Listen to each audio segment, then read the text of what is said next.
Okay, hi there everybody. So I'm Tony Ragusia, and a few people have asked me to put together a video that shows you how to make really cool looking photographs of kites in flight at night with cool light trails around them. So examples like this and this. And I'm going to try to show you a little bit about how to put those photos together. In this video, just because of time limitations, I'm going to focus more on what you need to do in the field, and I'm going to avoid talking about how to do the post-processing in Adobe Photoshop, which maybe I'll do in a separate video. You're going to need a kite, and you can use a single string kite, just an old traditional kite. The problem with that is that single string kites aren't going to give you a terribly interesting image because they don't go very far. Now that's my dog Waldo in the background, just so you know. That's Waldo. So what I would recommend is invest in a stunt kite. A stunt kite has two lines, and you can use those two lines to get your kite to go in all sorts of different directions at different speeds. You can get it to do tricks and stuff, and that'll give you some really interesting light trails. So I'd really recommend a stunt kite of some sort. The kite that I'm going to show you today that I'm using here as an example is this kite right here. This is one of my favorite kites. This is called the 0G. It's made by Prism Kites. So in order to get good light trails, you need some sort of light source on your kite, obviously. And there are several possible options that you have to consider. One might be glow sticks. You could potentially tape glow sticks to your kite.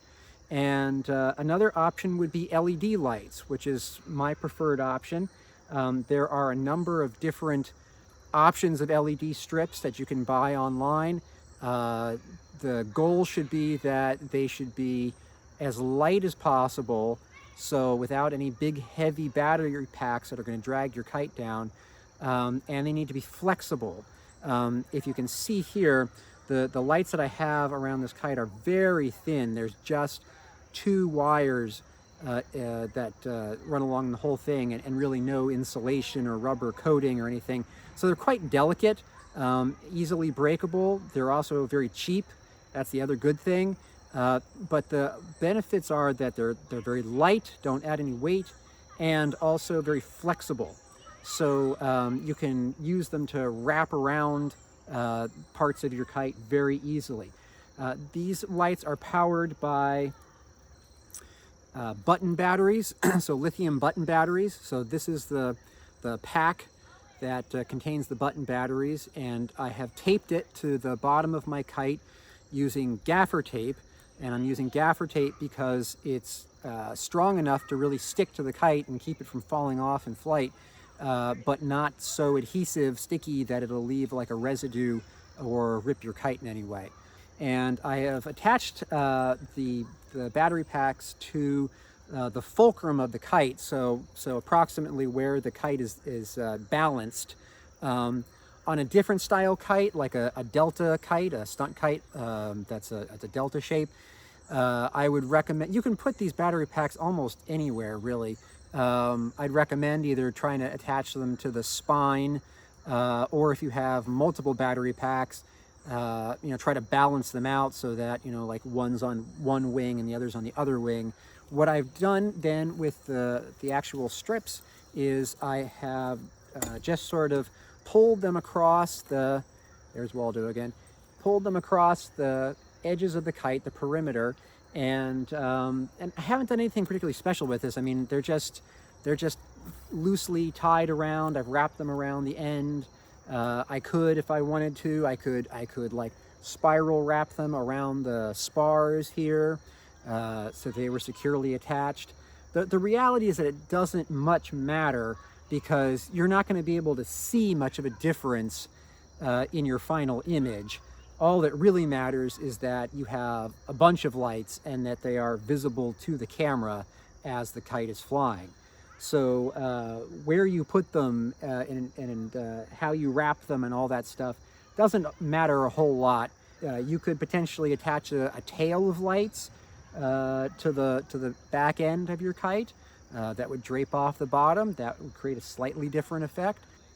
You can play around with this and try different light arrangements and see what kind of effect you like. Like, this isn't the only way to do it. And let me show you what, I'll turn the lights on. Hold on. Okay, so now they're on. Now it's daytime, so you know they're not terribly bright, but even at nighttime, these are not incredibly bright lights. Nevertheless, it's not going to matter a whole lot because in a dark night, they will still stand out and your camera will be able to detect them. So there's a lot of options. You don't have to use these string lights like this. You just got to come up with something that's bright and isn't going to add a lot of weight to your kite. You're going to need a DSLR camera like this, okay? Most likely. Could you take these kinds of pictures with your cell phone? Potentially, but you need some added software that enables you to take pictures in manual mode that allow you to take pictures with long exposures. So you're going to need to take pictures that are probably at least 15 seconds to 30 seconds long, and your built-in software probably isn't going to be able to do that. You may be able to buy an additional app. In a DSLR camera like this, it's easy. Every DSLR camera is going to have a manual mode, and that's what we're going to put this into, manual mode. Manual mode allows us to adjust the speed, the aperture, and the ISO. Now, for the purposes of this discussion, I'm presuming that people watching this know the basics of how to work a camera, because I don't have the time to explain how all of these things work together in this video. But you're going to want manual mode. You're going to want to set your ISO to something that's fairly low if possible. So I generally take shots at an ISO of 400, but you could go to 800. Play around with. In terms of the aperture, you know, you could go in different directions. The smaller your aperture, the greater your depth of field or the area that's in focus in the frame, but the less light you're going to let in. I generally keep my aperture pretty open, so I keep it typically to around f4, so that I get a little depth of field in there and still a lot of light. And this lens that I'm using is also critical. So the lens that I'm attaching to this camera, and this camera is a Canon M6 Mark II. It uses an APS-C crop sensor, so you can get away with this without a full frame sensor. The lens that I'm using is a Rokinon 12 millimeter manual lens. So even if you have an automatic lens, you want to set it to manual focus. And the reason is because you're going to have a kite that's flying all over the place, and your autofocus is going to go in and out, in and out. It's very dark. It's very hard for your autofocus to be able to track a kite in the dark of night. So you're going to want to switch to manual focus. I will keep my focus at infinity or near infinity, so maybe a little below infinity. One of the advantages of a really wide angle lens like this is, and this is, you know, almost a fisheye lens, but it's quite wide angle. And one of the advantages is that the wider it is, the deeper your depth of field is going to be. So I don't have to have the camera correctly focused on the kite in order to get a sharp exposure, because its depth of field is already going to be really deep, just because it's a very wide angle lens. So I don't have to worry too much about focus. You're going to want a slow shutter speed. So again, this is something you can play with and decide what's working for you. I generally take exposures of about 30 seconds.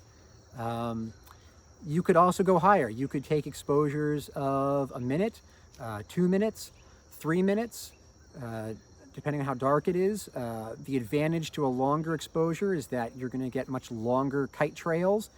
The downside is that if the kite doesn't do what you want it to do or go where you want it to go, you're then very limited in your options post-production, because you've only got one shot, one 3-minute shot, for example. Whereas if you take several shorter shots of 15 seconds, 20 seconds, 30 seconds, something like that, then you can pick and choose which shots are your favorites, and you can composite them together in Photoshop and make them look really nice.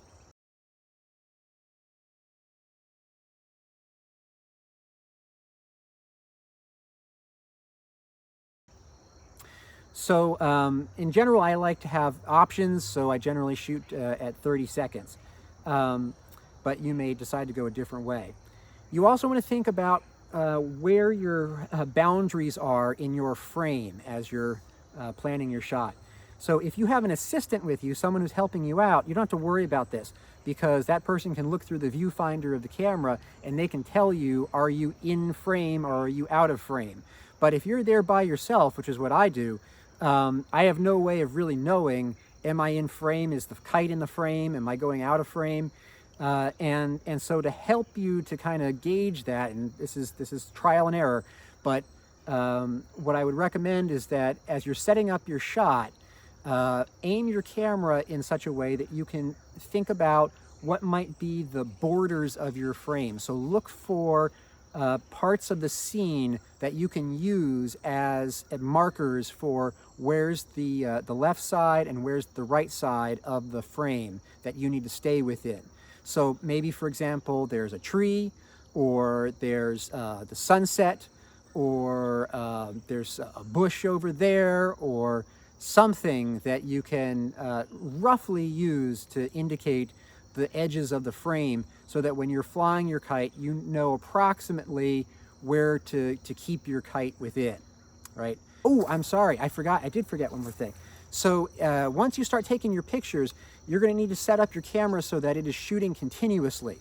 So instead of taking, just one shot at a time, you want it to take continuous shots, shot, shot, shot, shot, automatically, without you having to do anything, because you're going to be focused on flying your kite.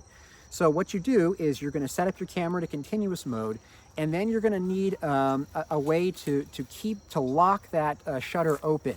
The easiest way to do that, the cheapest way to do that, is with a little cable like this.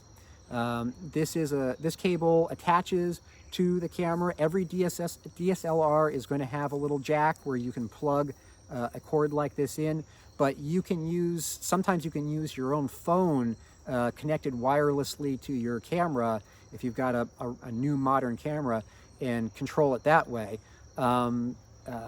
You may have some other wireless device that you can remotely connect to your camera. I mean, there are a couple of ways to do this, but the cheapest, easiest way is a little shutter trigger like this.